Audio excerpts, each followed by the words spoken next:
ओम शांति। तो पिछली बार हमने प्रेम के स्वरूप को समझा था, है ना? आज चलिए अपनी इस यात्रा को थोड़ा और आगे बढ़ाते हैं और अपने एक और असली गुण यानी शांति पर बात करते हैं। हम सब असल में एक शांत स्वरूप आत्मा है और आज हम इसी गहरी सच्चाई को परत दर परत खोलने की कोशिश करेंगे। एक सवाल, शांति की तलाश कहाँ खत्म होती है? ये एक ऐसा सवाल है जो हम सब अपनी जिंदगी में कभी ना कभी खुद से जरूर पूछते हैं। हम सब शांति तो चाहते हैं, लेकिन क्या हम उसे सही जगह पर ढूंढ रहे हैं? चलिए आज इसी सवाल की तह तक चलते हैं। कभी ऐसा महसूस होता है कि सब कुछ होते हुए भी अंदर एक खालीपन है, एक बेचैनी। ऐसा लगता है मानो जिंदगी बस एक दौड़ है और हम शांति की तलाश में बाहर भटक रहे हैं। जानते हैं इस अशांति की सबसे बड़ी वजह क्या है?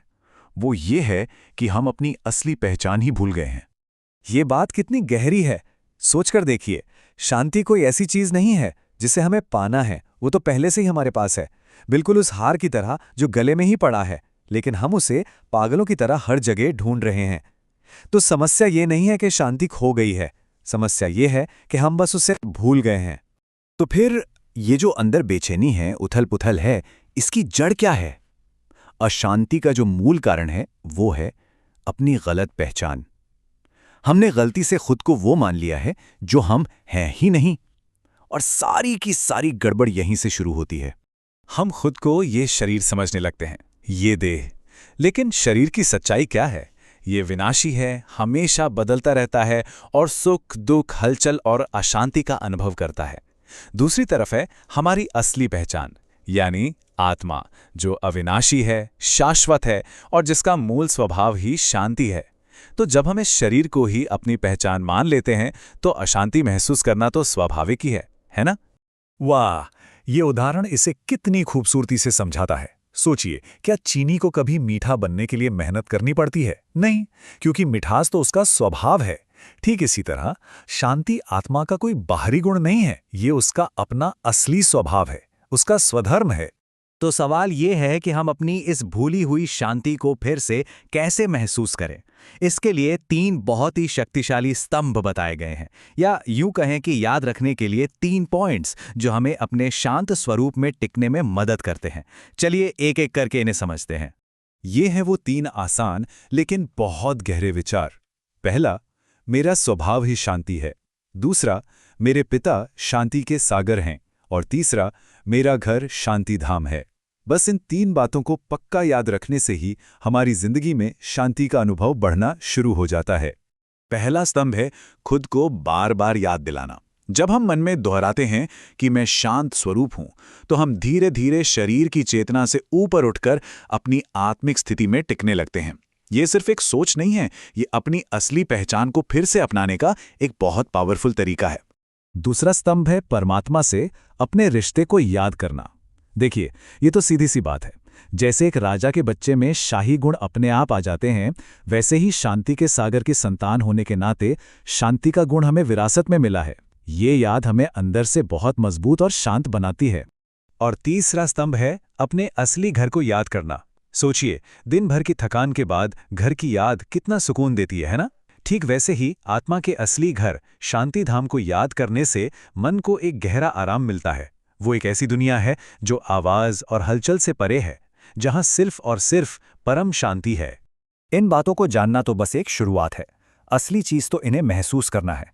तो चलिए अब ये देखते हैं कि इस ज्ञान को हम अपनी जिंदगी का एक जीता जागता अनुभव कैसे बना सकते हैं। यहाँ एक बहुत ही मजेदार शब्द इस्तेमाल किया गया है, शांति का हॉटस्पॉट।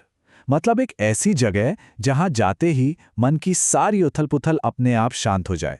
ये हॉटस्पॉट ऐसी ही जगह है जहां शांति की वाइब्रेशंस इतनी शक्तिशाली होती हैं कि वहां पहुंचते ही मन सहज ही शांत होने लगता है।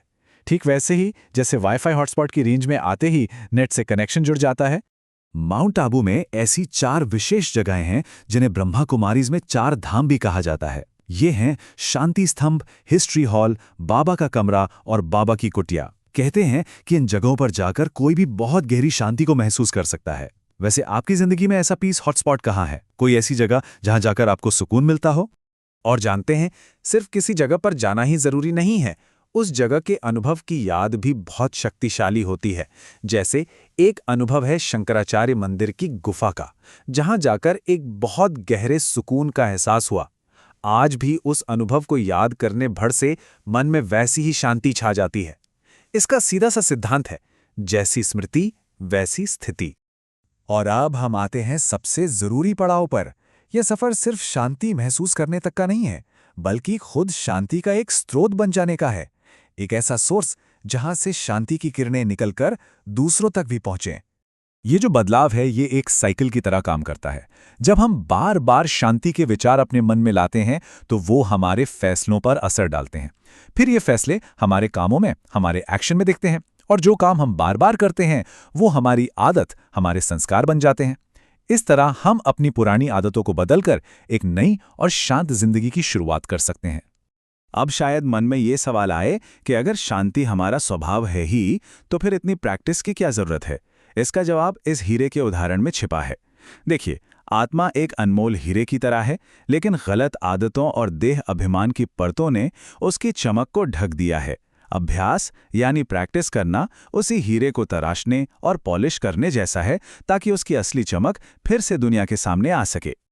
इसको ऐसे समझिए, एक नया आईएएस अधिकारी है जो पहली बार किसी जिले की कमान संभाल रहा है। शुरू में उसे कितनी मुश्किलें आती होंगी, है ना?